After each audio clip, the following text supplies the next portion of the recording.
ప్రేక్షకులకి ఆ లలితాంబిక అమ్మవారి యొక్క అనుగ్రహం పరిపూర్ణంగా కలగాలని మనస్ఫూర్తిగా కోరుకుంటూ మనం ఈరోజు చెప్పుకోబోయే టాపిక్ ఏమిటంటే 2025 సంవత్సరంలో 12 లగ్నాల వారికి, లగ్నాలు తెలియని వారి రాసుల వారికి ఎలా ఉండబోతుంది. అయితే ఇక్కడ మీకు సందేహం కలగవచ్చు, ఏమంటే మన తెలుగు సంవత్సరం కదా 2025 ఎందుకు చెప్తున్నారని.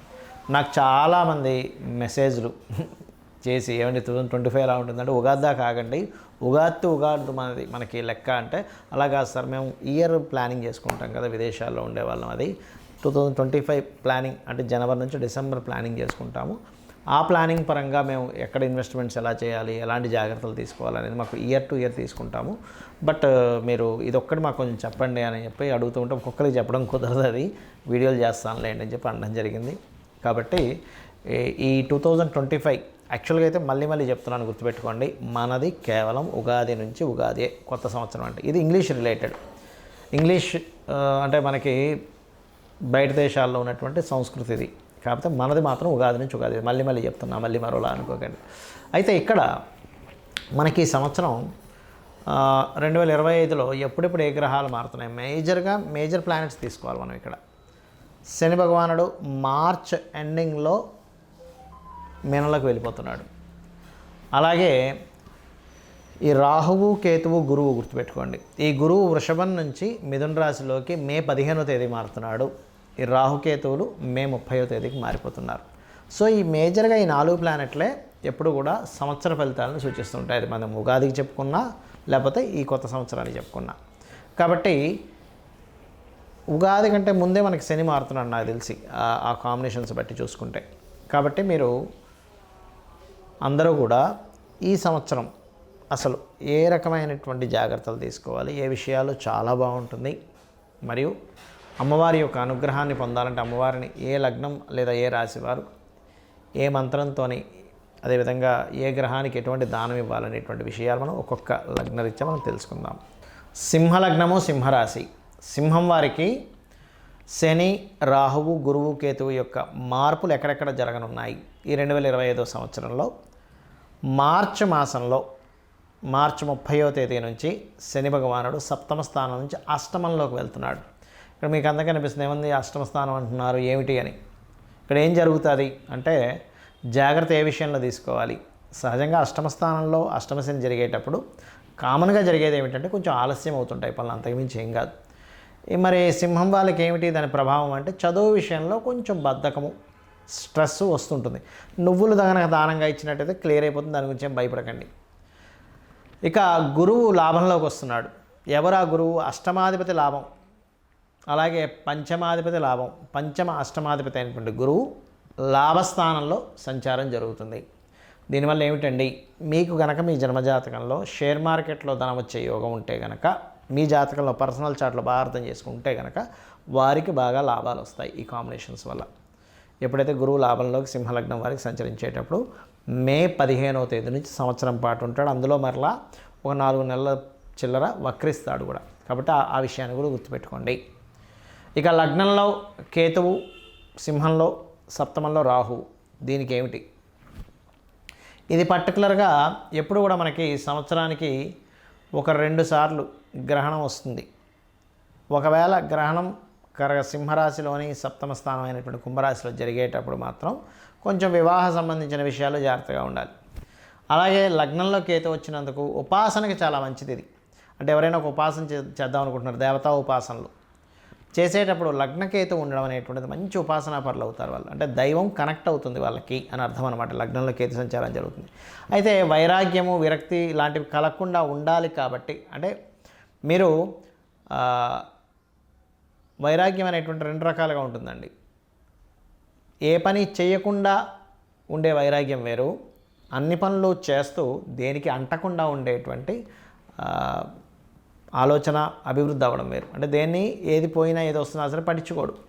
అంటే ఒక ఆనందం వచ్చినా పెద్దగా ఇదవ్వడు, దుఃఖం వచ్చినా దాని లాస్ వచ్చినా ఇబ్బంది పడ్డు. అంటే లాస్ ఆర్ లాభం ఏదొచ్చినా కూడా కృంగిపోవడం, పొంగిపోవడం ఉండదు, సమానంగా చూసేటువంటి యోగాన్ని కేతు లగ్నంలో ఉన్నప్పుడు గణపతిని కనుక ఆరాధించినట్లయితే ఖచ్చితంగా ఆ యొక్క స్థితి మీకు తీసుకెళ్తుంది.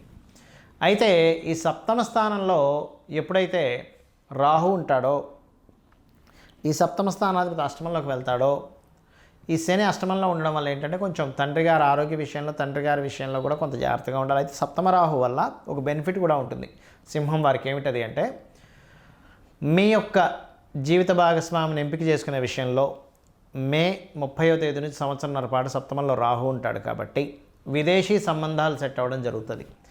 ఆల్రెడీ వివాహం అయిందండి అనుకునేటువంటి వారికి జీవిత భాగస్వామికి కూడా విదేశీ యోగాలు ఏమైనా ఉన్నట్లయితే, ప్రయత్నం చేస్తున్నట్లయితే ఖచ్చితంగా ఆ ప్రయత్నం ఫలిస్తుంది.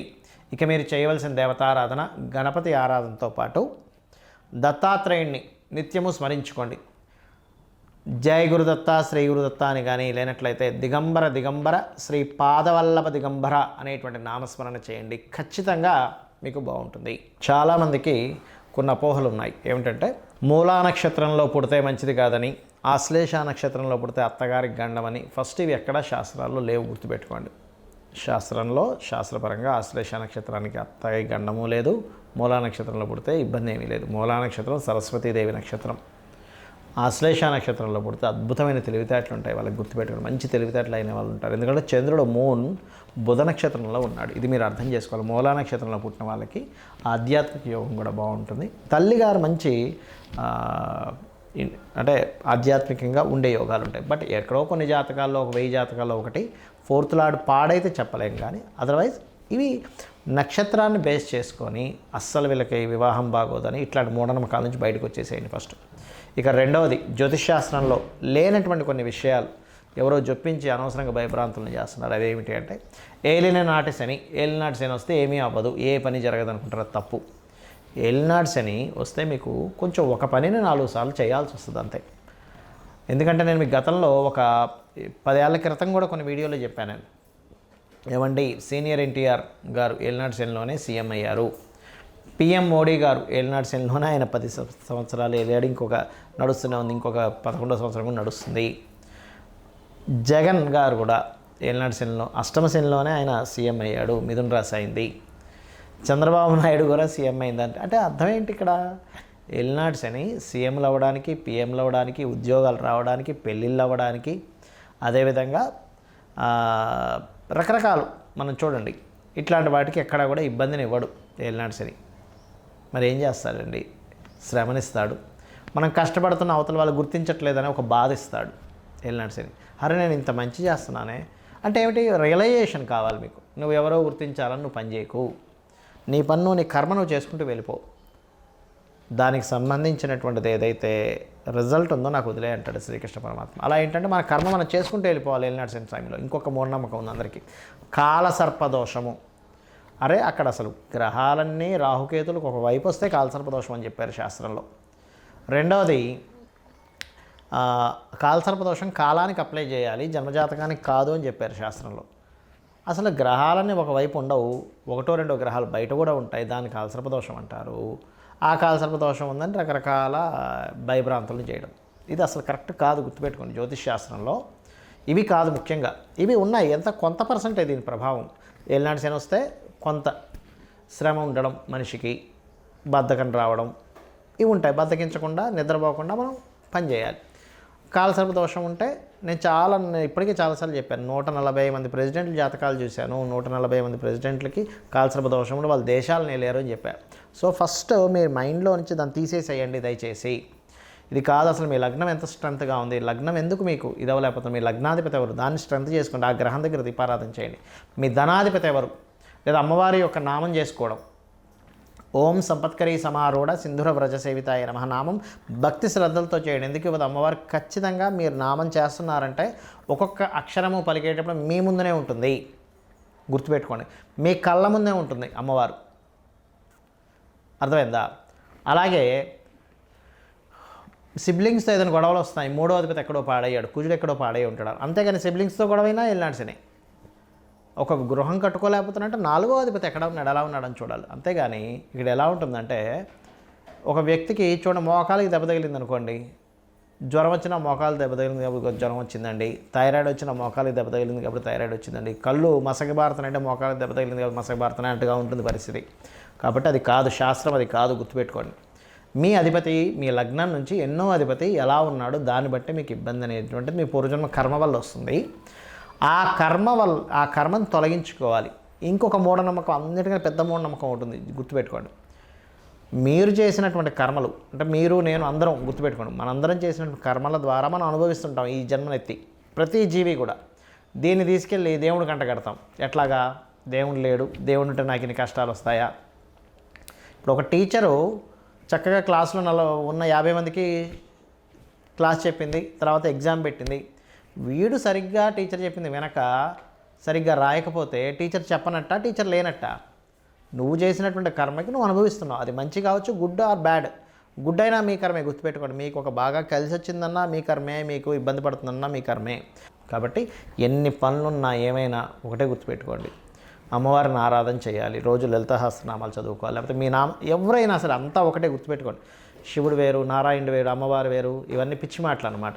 అంతా ఒకే బ్రహ్మం, ఒకే ఈశ్వరుడు ఇన్ని రూపాలుగా ఉన్నాడు అనేటువంటిది అర్థం చేసుకుంటూ మీ అందరూ కూడా ఈ 2025వ సంవత్సరం అమ్మవారి అనుగ్రహంతో బాగుండాలని మనస్ఫూర్తి కోరుకుంటూ శ్రీమాత్రే నమః.